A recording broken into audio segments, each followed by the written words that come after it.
اخروی دینی ښېګړه دا ده چې ته د هغوی په دین کې خیرخواهي وکړې. صرف په دې کار نه کېږي چې ته ورته د میاشت په اخره کې یو 500 روپاټۍ لګي. ته دا معلومات وموکړه چې ستا دا پلار ستا دا مور دوی په دې دین پوهه دي او که نه دي پوهه. عقیده یې څه ده؟ داسې نه اکثر مشران هغه پخوانۍ قصې ذهن کې پرتې چې یاره عقیدې ګډوډه خو نه ده، الله دې نه کړي داسې نه مړه شي او جهنم ته لاړ شي. مونځ ته وګوره چې مونځ یې څنګه دی، نور د دین مسلې دي اهم یې هغه ورته وښایه. دا ښېګړه د مور پلار سره لویه چې ته دا کوشش وکړې چې الله یې د عذاب نه بچ کړي او دوی جنت ته لاړ شي.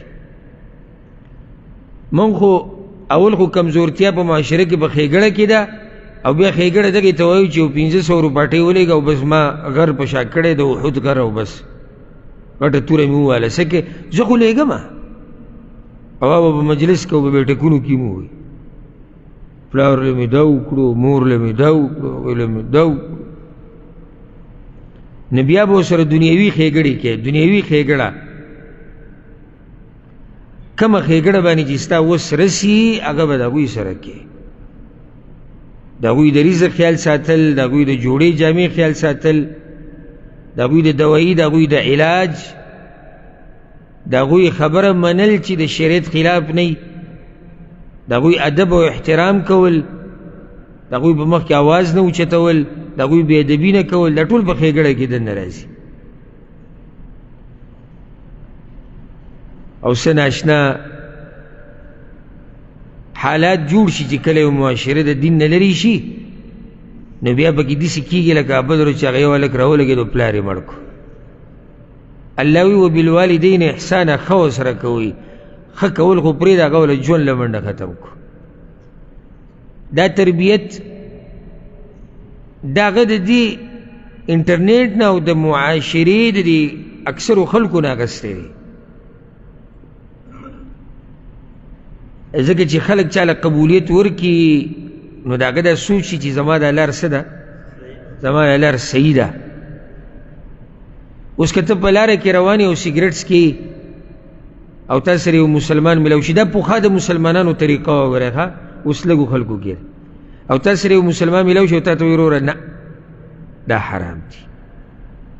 ګوره دنیا هم خپله تباه کې آخرت هم تباه کې. یو درته ووایي بیا در سره څه وخت بعد بل ملو شو، بل درته وایي بل، اخر به ته رواج یې ځمکې له چې مړه دا در کوه ده ځان به درته مې بد ښکارېږي. دا څه زه په ګناه کې اخته یم، هر سړی راته وایي پرې به دي بیا دغه ګناه مجبوره به شي، ځکه چې خوا و شا خلک دې نه پرېږدي هغه ګناه کولو ته. خو چې کله یو معاشره کې تا ته هله د تعجب په نظر کتل کېږي چې کله ته دینداري کې او دا ګیره دې ډېره اوږده ده، دا پنسې دې اوچتې کړي دي او دا څه قصه ده او دا مونځ او دا درسونه او دا یعنی معاشره ته مجبوره کوي دې ته چې دینداري پرېږده. په ګاډي کې په تیز اواز کې سندرې لګېدلي دي، عامه خبره ده. براینا ملکان راکوز شوي دي، په روډونو کې ګډېږي، عامه خبره ده، پروګرام دی، هغې ته خوشحالي وایي، هغې ته سیر او سیاحت وایي. نشې تماشې سګرټ څکې کېږي، چرس، بنګ، هیروین، آیس تباهي وکړه، ښځو هم شروع وکړه. ولې؟ ځکه چې معاشره د دین نه لرې کېږي. او که چېرته موږ د ګناه نه کرکه کولی که نه نو زموږ په معاشره کې به ګناهونو پرمختګ نه وی کړی.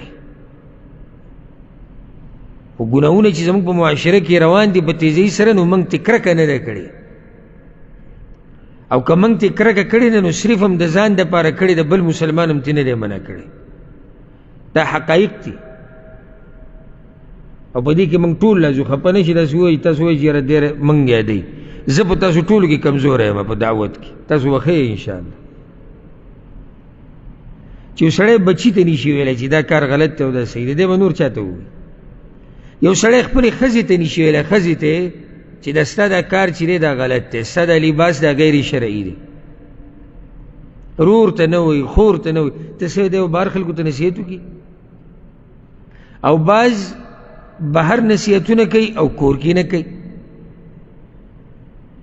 او بعض صرف په کور کې خبره کوي بهر خبره نه کوي. نه، ته چې کوم ځای کې غلط کار ویني په حکمت سره د وس مطابق به په هغې باندې څه کې رد به کوې. خبره مې دا کوله چې دغه هلک راپاڅېدو، پلار یې مړ کړو، دې کې د معاشرین کردار دی که نه دی؟ دی پرون او دلته یو دکان ته ورغلم درس نه بعد، هلته یو ماشوم راغی داسې 10-12 کاله عمر به و، او دا ویښته یې څه په ناروا طریقو سره کټ کړي دي او پوره یو طرف ته اوږده کړي دي او داسې په دې مخې پراته وو او دا یو طرف بلکل خالي وو. هسې ما چې ورته وکتو، ما سوچ کوم دی هم که مخنیوی ونه شو نو دی د حق هلک په لار روان دی، هغه پلار یې چې مړ کړی دی، دی هم په هغه طرف روان دی. عجیبه ده، لاینده ته هم پلار ګوري خاندي، بوي ویښته یې غټ شوي دي. زوی چې غلط کار وکړي سړی ورته ویل دا ځان نه یې څه ښځه جوړه کړې ده د وړوکوالي نه، ته ورته وایي چې نه بچیه، بلکې داسې ورته ووایه وایي زویه د ویښتو کې ډېر ګوتې وهل راوهل، دا په مخه منګزول او په مخه پې دا تیل میل لګول او چې دا دې خراب شو، دا هم د ښځو عادت دی، دا مه کوه، وړوکوالي نه داسې پوهه کړه. د سړو خویونه ورته وښایه، دی هله چې لوی شي بیا په دغه باندې روایه. نو الله دې رحم وکړي. الله وایي ښه ورسره کوئ او یو ظالم راولګي مړي کړي. مخکې ورځې کې مې ویډیو کته دی، یو مشرې زنانه یو ملګري راته راولېږله، نو هغې جړل وی چې زما 3 دي که 2 زامن دي، هغوی په شریکه والې او سره د هغوی د ښځو. نو مور ده بیا هم څه دغه ګوري، وایي زه نو تاسو ووالم، تاسو خو هلکان یې، نو دې ښځو ستاسو چې دوی ولې ووالم، تاسو خو هلکان یې، بیا ولم دا مور یو دغه ګوري ګولي که هلکان شي نو مور به وایي. او دغه هلک د سره هلک نه دی، دغه سړی د سره سړی نه دی چې مور ته اواز وچتوي زه ورته سړی نه یم پرېږدله وهل. انسان حیران شي چې دا موږ به کوم طرف روان یو. بیا موږ وایو اله اوړه ګران شو، ټماټر ګران شو، بدامني ده او ډزي دي او دماکي دي او حکومت کته شو، حکومت بره شو. موږ اول خپل ګریوان ته وګورو چې موږ په کوم حالاتو کې روان یو که نه؟ موږ څه ښه یو؟ موږ صرف دا وایو چې په ما دې کوم وزیر اعظم چې دی د عمر بن خطاب په شاني بس، نو ته به هم بیا ځان د هغه کسانو په شان کې کوم چې د عمر بن خطاب د بچایي لاندې وو. او ځکه علي بن ابي طالب رضی الله عنه ته ورځ یو کس وي چې ته راغلی فتنې شروع شوي دي د عمر او د ابوبکر رضی الله عنهما، د هغوی وخت کې دا فتنې نه وي، او ته چې راغلی دا فتنې شروع شو د خوارجو او د روافظو. اوله ناشنا جواب ورکو، و یا وخت کې فتنې په دې نه وي کله چې ابوبکر او عمر مشر نو زما په شانې کشران وو، اوس چې زه مشر یم نو ستا په شان مې کشران دي، نو فتنې به نه راځي. نو موږ بل ته ګوته اوچتو، ځان مې هېر کړی